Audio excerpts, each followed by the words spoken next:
Hello, and welcome to another episode of the William Branham Historical Research Podcast. I'm your host, John Collins, the author and founder of William Branham Historical Research at william-branham.org, and with me I have my co-host and friend, Jed Hartley, son of a false prophet and former member of the International House of Prayer. Jed, it's good to be back, and I'm just a bit excited for this episode.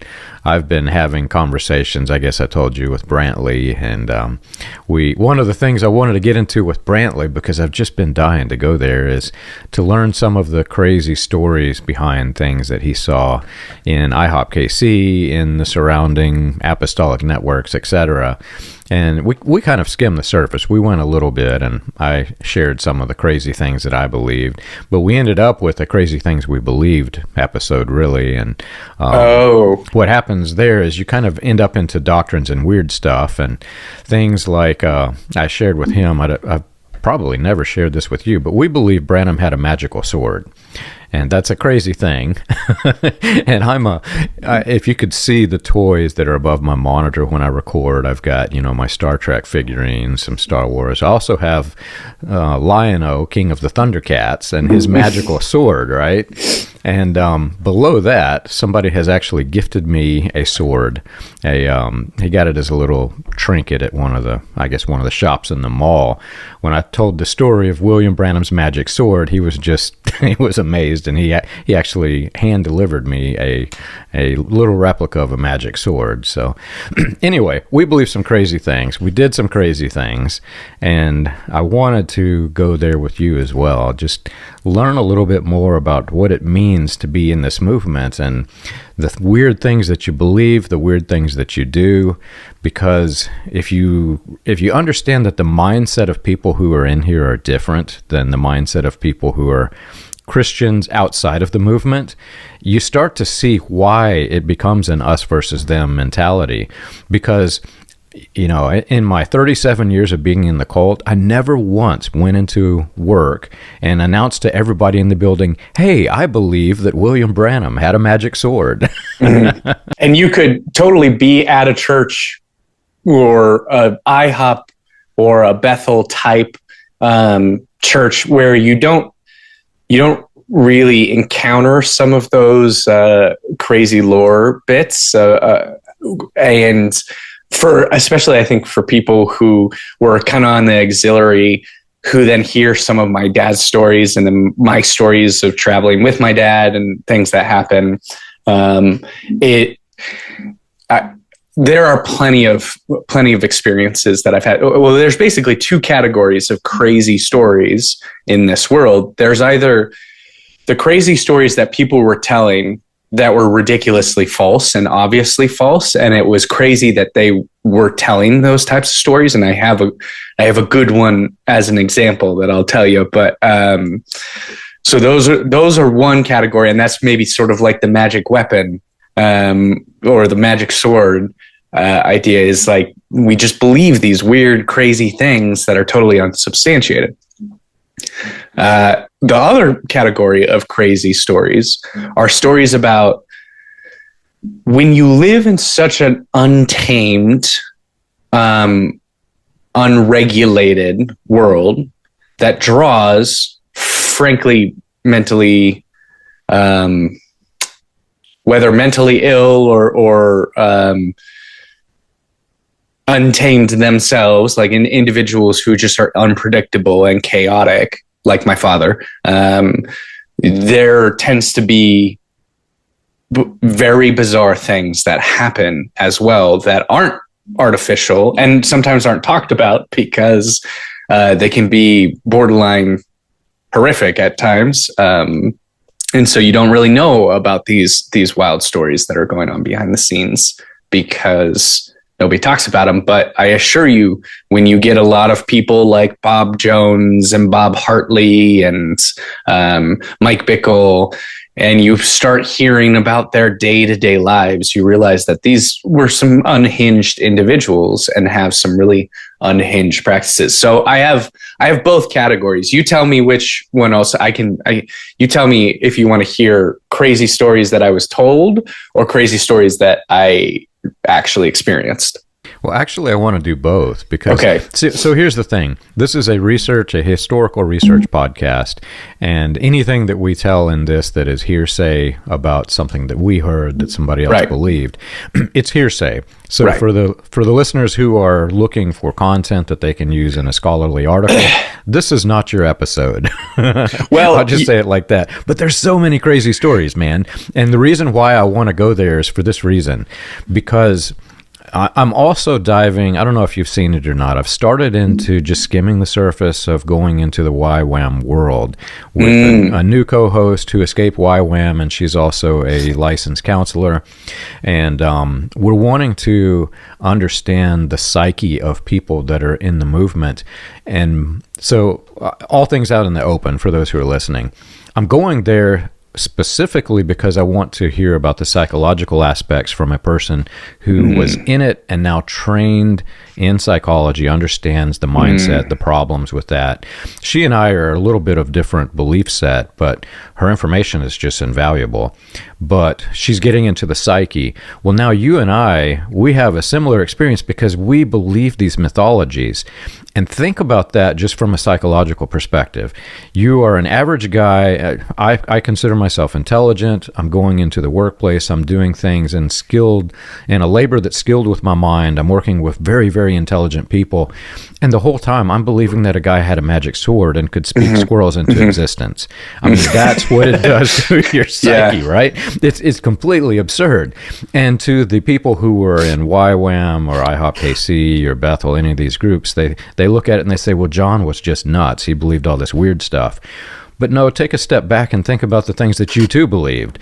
This is a movement that creates a mindset where you will believe the absurd because you're told to shut off critical thinking. So I want to explore all of it. Well, that sounds fantastic because I do have, and as far as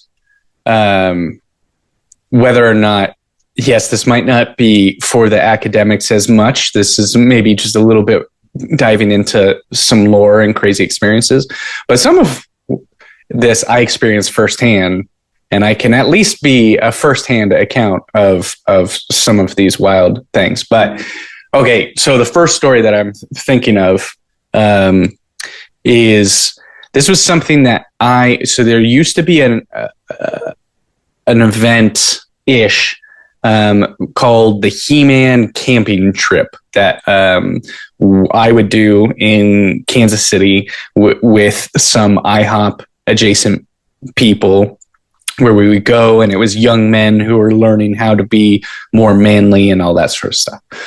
And so I went on this camping trip, and one time I believe that this was there was an instance where Corey Russell, he's now a pastor at a IHOP adjacent church in Denver that I think we've even talked about him in the past because there was some conversations about him bullying people at the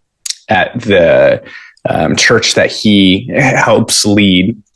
And anyway, Corey Russell, he was this sort of youth at the time. He was a youth pastor at the International House of Prayer. He goes on this sort of camping trip with me and some other individuals, some other young men. And of course, when we're around the campfire, you tell spooky campfire stories.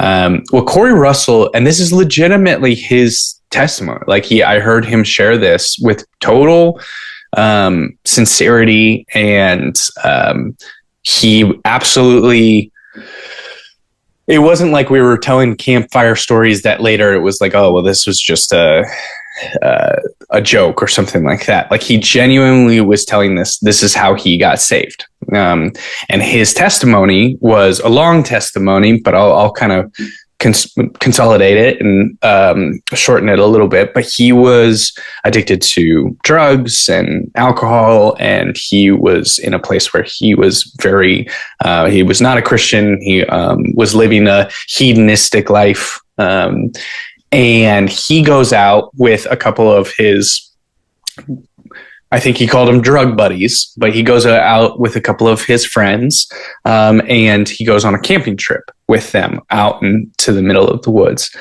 And on this camping trip, he begins to have what he calls this sort of spiritual experience where he starts feeling a sense of fear and like anxiousness about what is going on with this trip. And apparently he did not know these two other gentlemen very well. And so he was on this trip with them, but didn't really understand who they were or what they were about. And it starts getting late at night, and he starts realizing that I'm totally cutting it short. He told it in a very dramatic way, but he starts realizing that these two men intend to sacrifice him, intend to do some form of human sacrifice. This is Corey Russell's genuine testimony of salvation.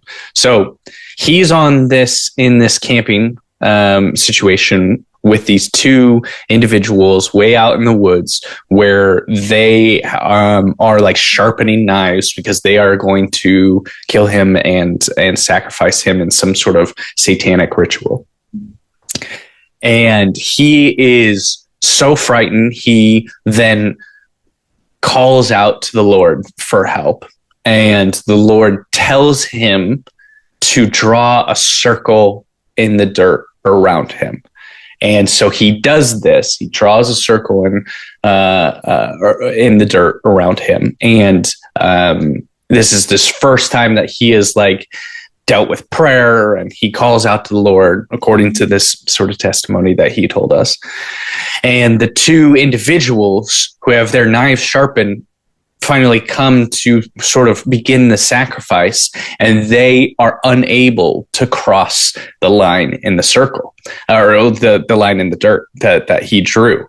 And no matter what they try to do, they're circling. He talks about how they're kind of circling around him for the entire night, where he's in the middle of this circle, just praying for the first time, praying to a Lord that he has not ever really encountered before. And there's this sort of supernatural protection that they can't cross the circle. And then finally the sun rises and they disappear into the woods, and he runs all the way back down, gets in his truck and drives off. And that day dedicates his life to the Lord and is, apparently instantly, saved of drug addiction and alcohol addiction. This is, again, I'm a little butchering it a little bit because I'm telling it shorter, but that was the testimony that he gave us.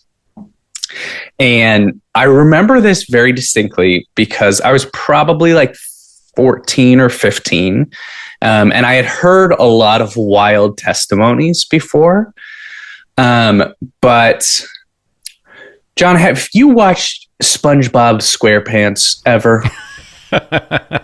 That's actually a running conversation at our house because our children remember whenever SpongeBob was evil. I don't know if you knew that. Oh, yeah. The evil and SpongeBob there's a period episode. of time where it was evil, and we were in this weird irony because this is a weird story. We were in this weird irony because my family could watch TV. We knew that William Branham had a TV. In fact, his children had TVs. They had multiple TVs in their house. Back in the 50s and 60s, this is unheard of, but he did. But from the pulpit, he would blast television. Anybody who watches it, you're of the devil. So the vast majority of people in the cult can't watch TV. Our family can, which is weird. So we watch SpongeBob, and then now there's this new level of wrong because SpongeBob was apparently evil. I'm a cartoon lover. I had no idea SpongeBob is supposed to be evil.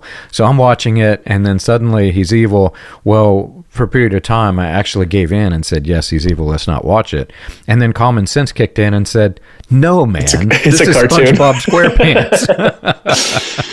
Well, I was also not allowed to watch SpongeBob, but we had a TV in the basement that was connected to cable, and I would go into the basement and watch SpongeBob as a rebellious. That's what I would do as a rebellious teenager or a young teenager, was watch SpongeBob.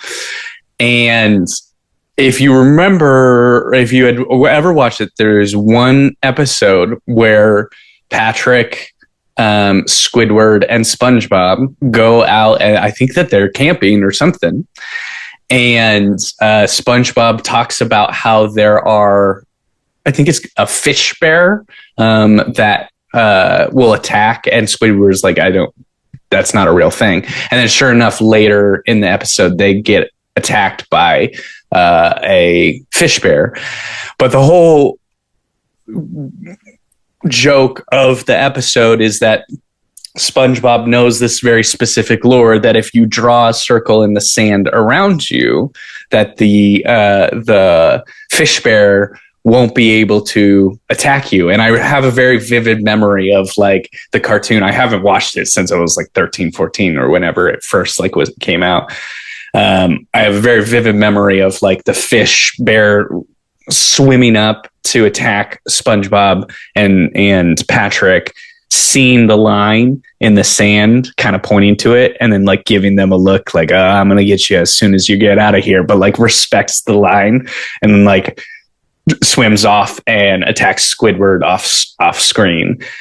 And I remember it was so funny because I was listening to this testimony that Corey Russell, who is a prominent pastor right now. I mean, this is not some kook on the side of, your church where you're like, oh, okay, that guy's weird.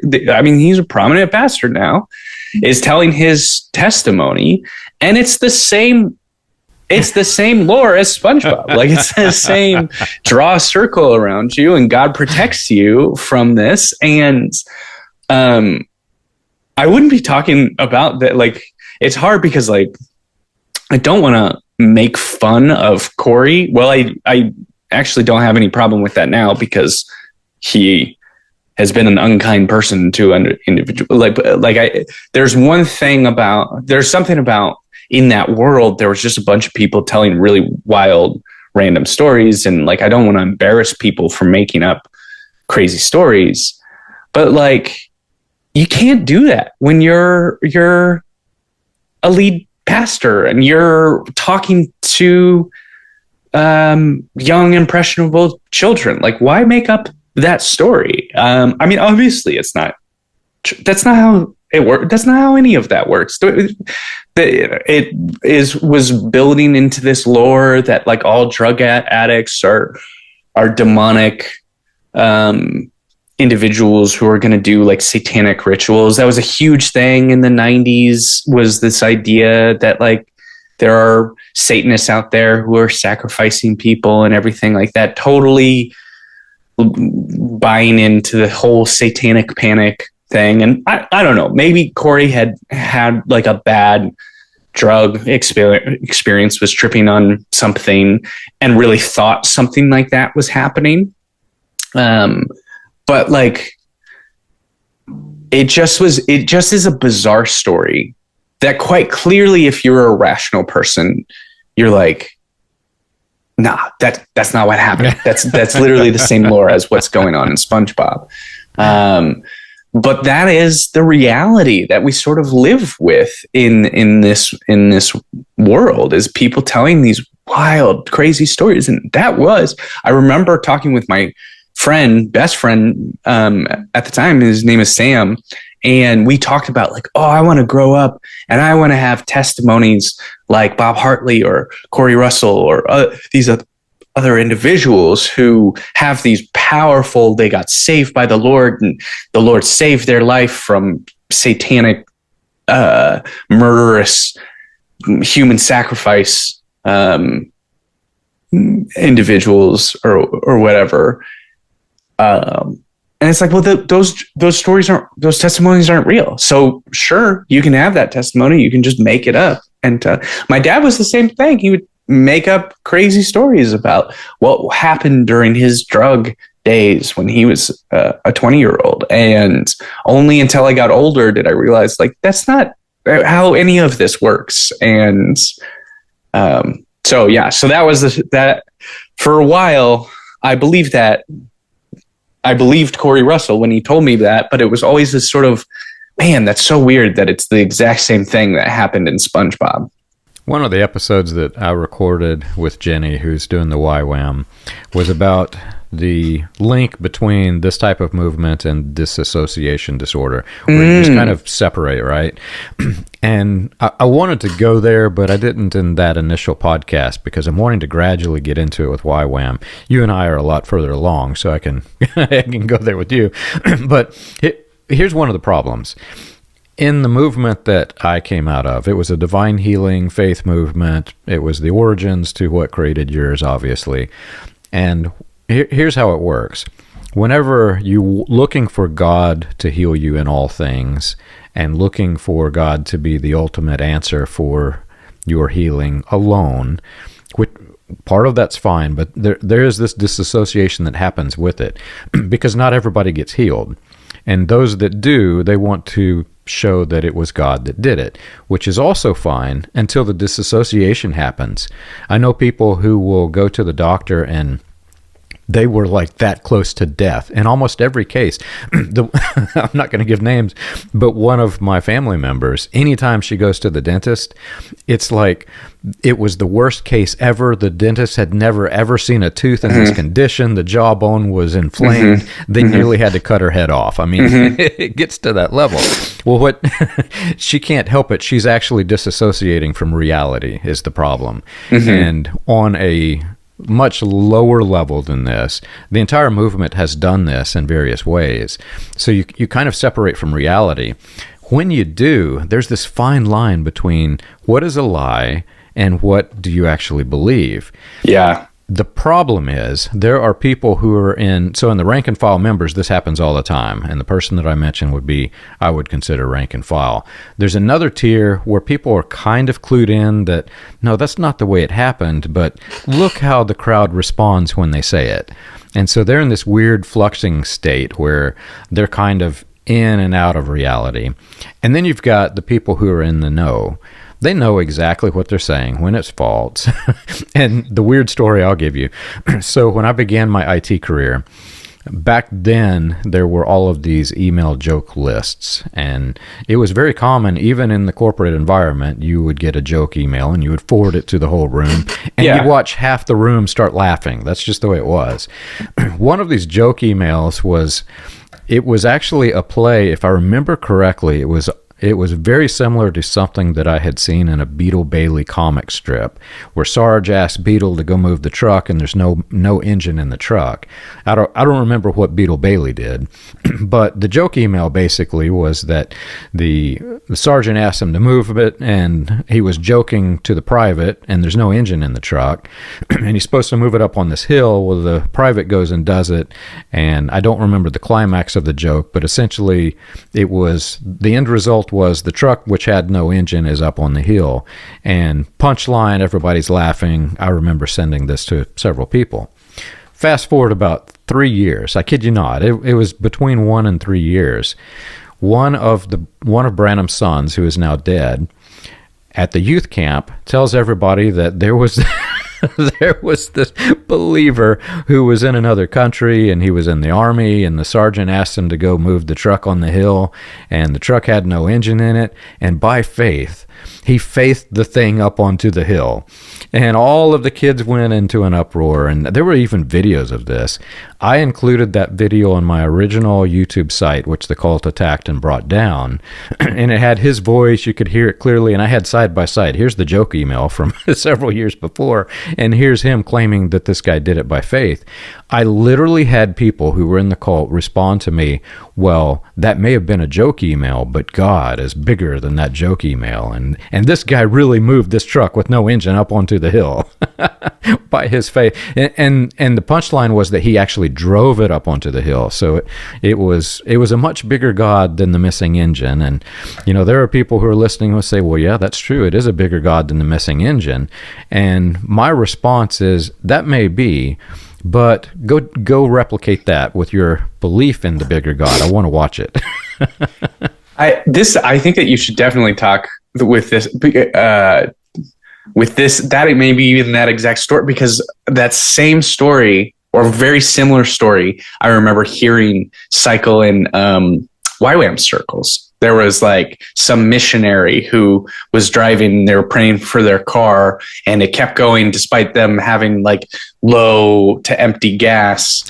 And then they drive like 50 miles or something like that. They make it to their place that they were going to, and they open up the engine, and they open up the, you know, where the engine should be, and there is no engine in there, and they were driving on faith and not on not with an actual working vehicle. And I remember hearing these are now I think back on it, I like totally believe that story like when I was 20, you know, and now I look back and I'm like, no, that's not how it works. That's not how. But no one's going to say anything. No one's going to jump in. And then if someone says, oh, that's not actually what happened, it's like, well, it could happen. Well, even if it's not true in this case, I'm sure that God has done that before, and God could do that. You know, it's funny because I'm laughing because that same exact story that you told was circulated in the Branham, and I think it came from a latter rain. If I remember correctly, it actually came from Branham during latter rain. But here's the problem. So with this disassociation disorder and looking for God in everything, there are people who read the joke emails or who read Reader's Digest, and they start to apply their own thoughts about, well, what if God got involved to that story and the people had faith, and take it far beyond what was the Reader's Digest story. And if I remember correctly, there was a Reader's Digest story. I'd have to go look this up to confirm, so don't quote me on it, but something to the effect that the family was driving, and they were driving on fumes, and they needed to get somewhere, and fortunately they made it, which is an average casual story that I could tell at work, and I'd have people at work say, yeah, the same thing happened to me. Yeah. It showed on empty, but we kept going for another 15 miles. Yeah. Well, if you know how the gauge works in a fuel tank, that's pretty much how it works. Yeah. But and that's another thing, the disassociation with this. I know from being I'm auto mechanic, everything from auto mechanic to IT guy. So I know how many things work. I used to take radios apart as a kid just to see what was inside and see how tinker with the electronics, how it works. So I know how a lot of things work, and you can counter most of the faith claims like the gas engine, like the gas tank, if you understand how things work. But then on the flip side, when you're in the movement, you're never going to say, well, yeah, but if it's on empty, you can get another 10 to 15 miles depending on how high the float is sitting on the gas, right? There can still be gas in the tank, but you never say this kind of thing. So anyway, people kind of disassociate, then they will apply God to the story that they read. And in their brain, because they have disassociated, they start to enter the story, which didn't come from anything factual from themselves, but now it enters into reality, and then it enters into mythology. And that's the point. That's the reason why I wanted to have this conversation with you. Things like this actually go from joke emails or Reader's Digest articles, or even just simple thoughts that people have in everyday life. Well, they think about it until it enters their disassociation state, and then it will enter fully into the mythology, and they'll tell it, and then it spreads, like you said, to YWAM's telling the same story. It'll spread throughout the movement until it is an actual element of mythology that you can't even say is any different than the ancient world's mythologies. It's complete fiction. Have you ever wondered how the Pentecostal movement started, or how the progression of modern Pentecostalism transitioned through the latter rain, charismatic, and other fringe movements into the New Apostolic Reformation? You can learn this and more on William Branham Historical Research's website, william-branham.org. On the books page of the website, you can find the compiled research of John Collins, Charles Paisley, Stephen Montgomery, John McKinnon, and others, with links to the paper, audio, and digital versions of each book. You can also find resources and documentation on various people and topics related to those movements. If you want to contribute to the cause, you can support the podcast by clicking the Contribute button at the top. And as always, be sure to like and subscribe to the audio or video version that you're listening to or watching. On behalf of William Branham Historical Research, we want to thank you for your support. While we were talking about this, I had a repressed memory pop back in my head because it was so embarrassing. But when I was in YWAM, I had a motorcycle that I was driving around. This was when I was living on the Big Island in Kona, Hawaii. That's where the big YWAM base is.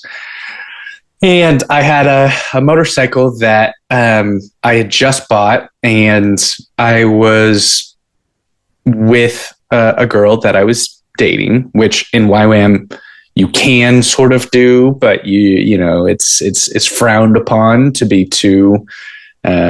You can kind of court, but don't be careful not to kiss her or anything beyond that, and that's the sort of like, it was this weird.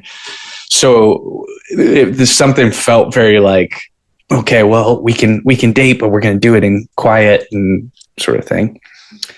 So I had driven, or we had rode my motorcycle to some beach there, and I had just not thought about making sure that it was full of gas. And we're about to drive back, and I realized that I am absolutely on empty, and I probably have been on empty this entire time driving out there too. And I have her and we both lay hands. Oh my God, this is so embarrassing now that I'm thinking back on it. But we both lay hands on my motorcycle tank, and we pray for God to like extend the tank, because there's not really gas stations on the way back here. We're 30 miles away or whatever, 20 miles away. So we get I think we were about 5 miles back from campus when, sure enough, it sputters and dies, and I have to park on the side of the highway there. And I was full of faith, and I believed that God was going to get me back. But I remember having this internal turmoil that I was like, oh, was I doing something wrong going on this date with this girl? Because is this God punishing me for what I was doing? And her and I had to at 1 a.m. or something like that, had to walk 5 miles back. And then the next day I get somebody to drive me out there. And I didn't realize that motorcycles have reserve tanks that you can just click over, and when you're about running out on your gas, there's a reserve tank that you can use. So I didn't even need to. I could have just flipped it to the reserve tank and I would have been totally fine, but I didn't know how my motorcycle works because I was a dumb kid. And I just remember that really thinking that that's the way that the world worked, that if you are in a situation where you're low on gas, this is a magic trick that you can do. You can divine from the heavens and get it to drive your vehicle. And anyway, needless to say, the date didn't go very well. And I don't think that we had many dates after that, because it's probably not something you should do is make your date walk 5 miles at midnight. So anyway, the point of that story, other than just remembering how embarrassing that was, is these delusions or delusional stories that people build out, either because of disassociation or because they're just storytellers and habitual liars or whatever it is. If those are the type of stories that are constantly being told, if you're young, if you're naive, if you want to believe these stories, it shapes the way that you view the world. And that has very real consequences, because you are operating with a different understanding of how the world works on a fundamental level and are not able to handle real world situations. This is one of the things that I was thinking about this morning about just if I know that I've probably said this in the past, but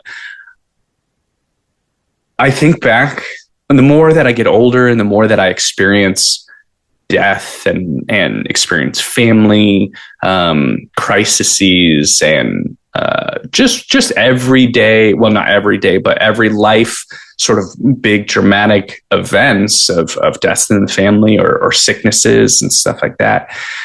I realized how much the world that I grew up in was so ill-equipped to handle reality, because we always had 1 or 2 feet in supernatural reality in these delusional worlds, that when actual reality happens, when someone is actually really deathly sick, when you are in a situation in which it's either life or death, or you're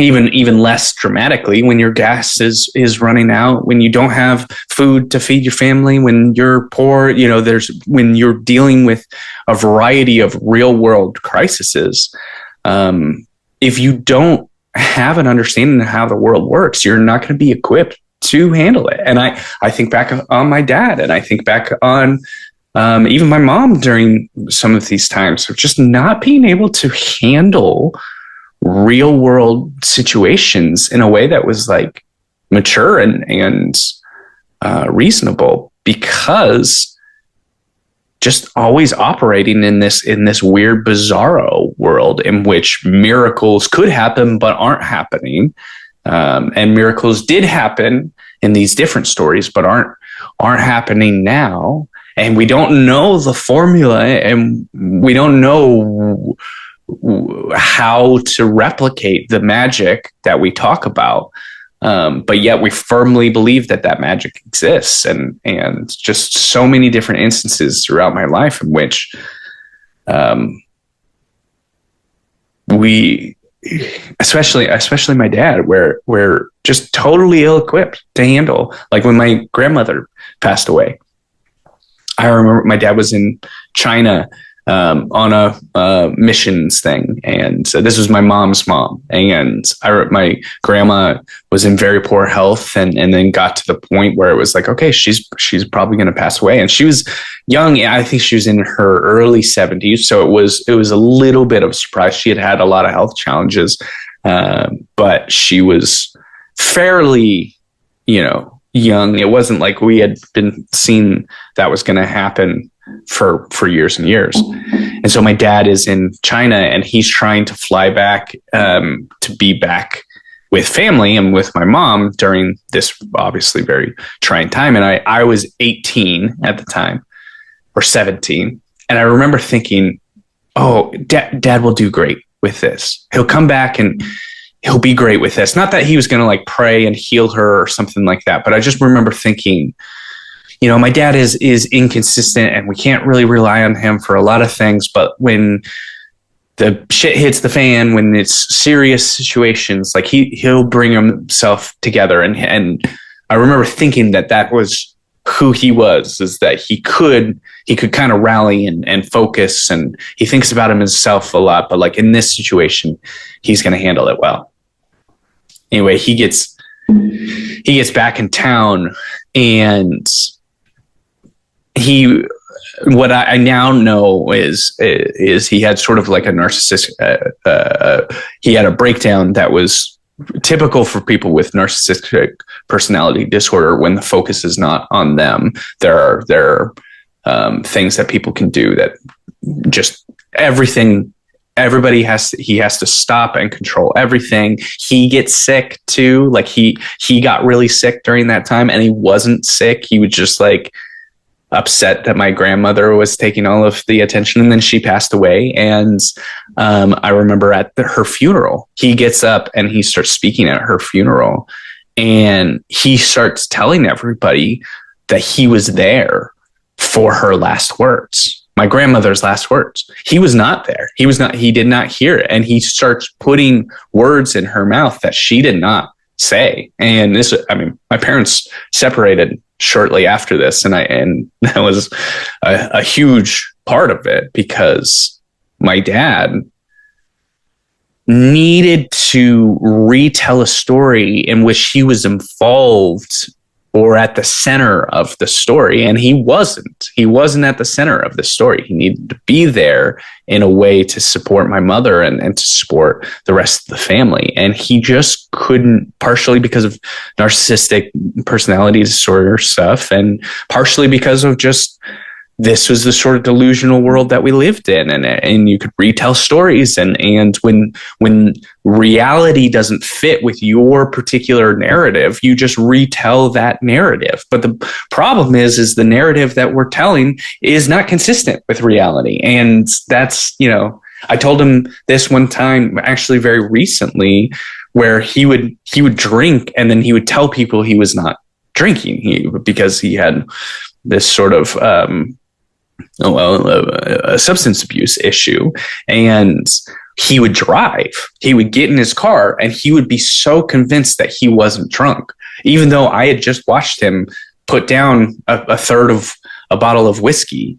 He would get in his car and he would drive around. And I remember having this conversation with him, and I genuinely, truly believe that he would be able to convince himself that, okay, well, maybe I drank earlier, but I'm fine now. And it's like, that's not how it works. And I had a very candid conversation with him. This was in 2023, before everything went down, with Mike Bickle and then with my dad's own scandals. But during that period of time, I confronted him and I was like, you don't get to redefine reality. This is the things that you say, whether you say that you are sober, doesn't change the fact that you consumed this amount of alcohol. There is a hard fact of what you have consumed and how it affects you. And it was one of these just impossible conversations where I'm like, you cannot retell and reshape reality. And that's not how reality works. Unfortunately, we don't get to do that, and I think that there's people who have lived in these delusional worlds where they do reshape reality, and then they have people believe them. And so, and then they never interact with the consequences, William Branham or Jack Coe or these other people who gave these wild testimonies of this man was healed and I saw this one. Well, they never see that person again. So they lay hands on Aunt Bertha. She stands up for a second. She walks out of her wheelchair. Well, they're not there when the next day she relapses and sits back in the chair. And it was just, she had a burst of adrenaline that caused her to stand up. And so these faith healers say that they got healed, and then permanently in their mind and in their story, it is. She did get healed, and that redefines their reality. And because people listen to them and agree with them, they believe that they can keep saying it. But the fact of the matter is Aunt Bertha is still in her wheelchair. Like, it just doesn't. Reality does not bend to the whims of these narcissists. So we have alienated almost everyone who's in the Word of Faith crowd who is listening. For those who remain, I'm going to tell a story that'll bring you back in, because there are also things that are unexplainable, and I have several weird stories like this. I don't tell many of them because I don't want people to get into this false hype. But first, I'll start by alienating you just a bit more if you're in that crowd, and then I'll reel it back in. So stay tuned. But so this movement has taught you one of these ideological issues, which, even still today, if you watch the comment feeds or the live feed as this is being published, people are going to just slam me for any sort of question of the power of faith. And rightfully so, because there are several Bible passages about faith. But here's the problem as I see it. You have different categories of people who are Christian. You have those who believe that unreasonable things can happen as a result of your faith, things that are just out of the realms of possibility of this world. If you say and believe them, it can happen. And they will reference things like, well, Moses parted the Red Sea. Explain how that happened. And that's a legitimate question, right? How did that happen? You have another set of Christians who believe that yes, these things did happen, as the Bible said, but there was a direct need. In other words, Moses, for him to lead God's people out, this had to have happened. God intervened, and this miraculous thing happened. But this is not going to happen every day. So you've got people in two different camps. And then you've got another category of people who believe that if some of the stories that are told in the Bible, such as the Red Sea, and there's Jonah, a few others, they believe that some of those stories, maybe not all, but some are allegorical. And yes, they could have happened, but we believe that it's allegory, and it's supporting the broader narrative that led us into Christianity. So you've got three different types of Christians, and that's just a subset. There are many other types. But here's the interesting part. In the category of allegory or the category of believing it was as needed, neither one of those really condemn those who are hardcore fundamentalists. But the hardcore fundamentalists will condemn the other two, which I find unusual and odd. And yet at the same time, if you ask one of the fundamentalists who really takes it literal and believe that it is for today, it can happen today, you ask them to, okay, go part the Red Sea. There's not a single one of them who can. Right. Yeah. But yet they're in that mindset, right? So what they do instead is they have to disassociate. There is no other alternative but to disassociate and try to believe that, well, yes, we can't part the Red Sea, but look, here's this other thing, which, you know, you might be able to explain it away, but there's some question or doubt surrounding the details, and that's the same as parting the Red Sea. So what they do is they take a reality and they put it into another realm. An example of this is one that I've given that I myself did, and I look back at it, and it's just one of those things for the X-Files. But but we were driving my grandfather's car. My grandfather loved music, my maternal grandfather, and his tape deck went out in his car, and it was like one of the few instances I've ever heard silence in his car. He just loved music. And I just casually reached down, I prayed over the tape deck, and maybe with you I mentioned this, but I prayed over the thing, and then turned it off, turned it on again, and boom, it started playing. It had not played for months.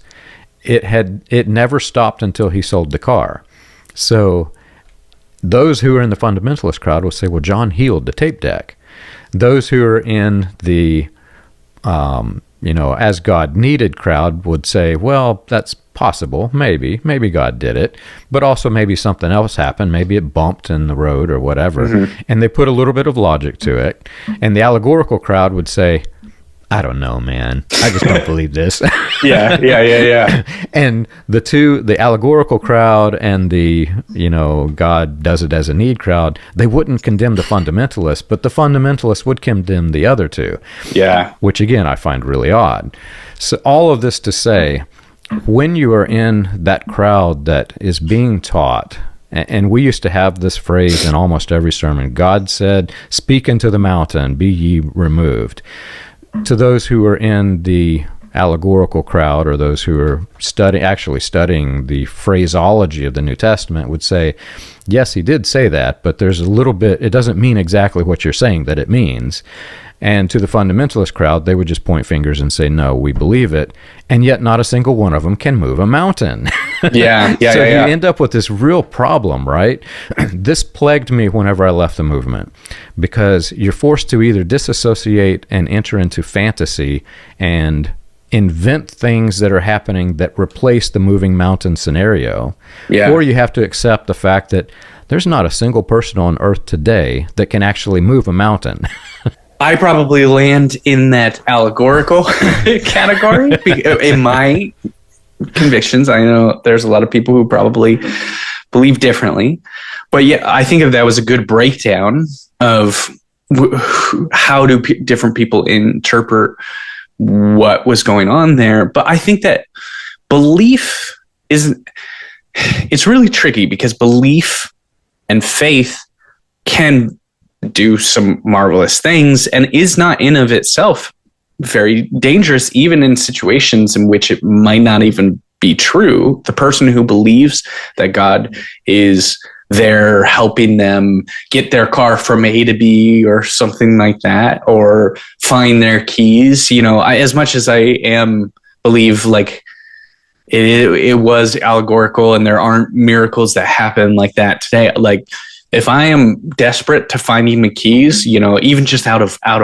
like, I don't even mean to do this, but I will still do this thing where I like pray to God to help me find my keys. And then I'm like, I don't actually believe that that's a real thing anymore, but it's so ingrained in like, that's how I deal with stress and is that helps calm me, you know? And I have seen that people with remarkable faith have been in my life able to handle real world situations with a lot of like presence and capacity, because if they kind of pair their faith with wisdom and have this sort of like God works everything out in the end. I don't know how there's this humility of like, I don't know how this is going to happen. I will pray, but like know that maybe it won't, you know, maybe this person won't get healed. Maybe this person,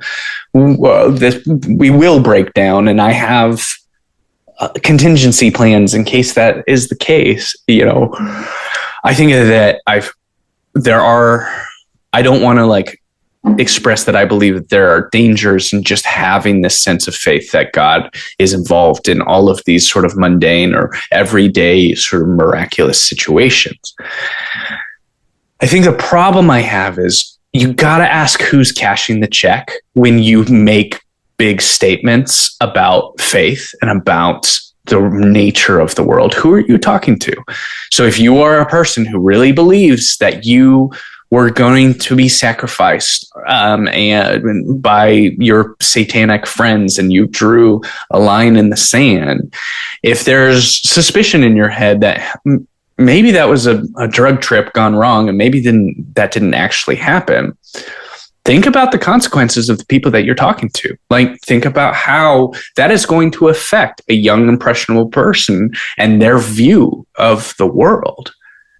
Think about, I think this is true of the way that people would, there was this sort of like, well, if I just tell these crazy horror stories around drugs, then young kids won't do drugs. And it's like, well, children grow up, and if the world does not align with the world that you told them, then they're going to have to suddenly experience, and this is what happens with like drugs and alcohol, is you don't give a realistic picture of the consequences of drugs. Someone smokes weed and is like, okay, well, no one tried to sacrifice me on a mountain, so maybe I'm actually okay or whatnot. And it's like, okay, we'll talk about the long-term effects of drug abuse and long-term effects of addiction and different things, because these are the consequences that people are going to have to, children as they grow up are going to have to deal with. And so I'm all for having faith and people believing in things that I don't personally believe in.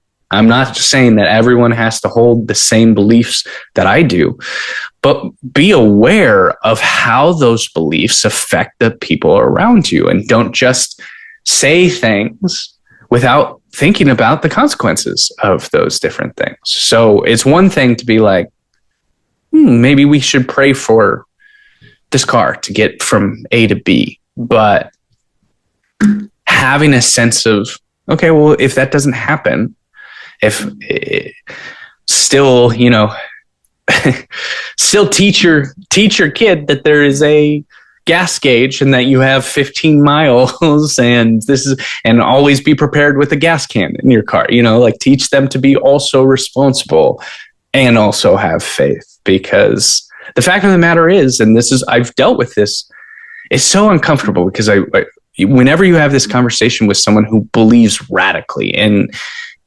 miracles happening every single day, there will be the very, I think, reasonable question of like, okay, well, like, do it now. Show me. I have a deck of cards. You say you're prophetic. Tell me what the second card is. You know, do your magic trick.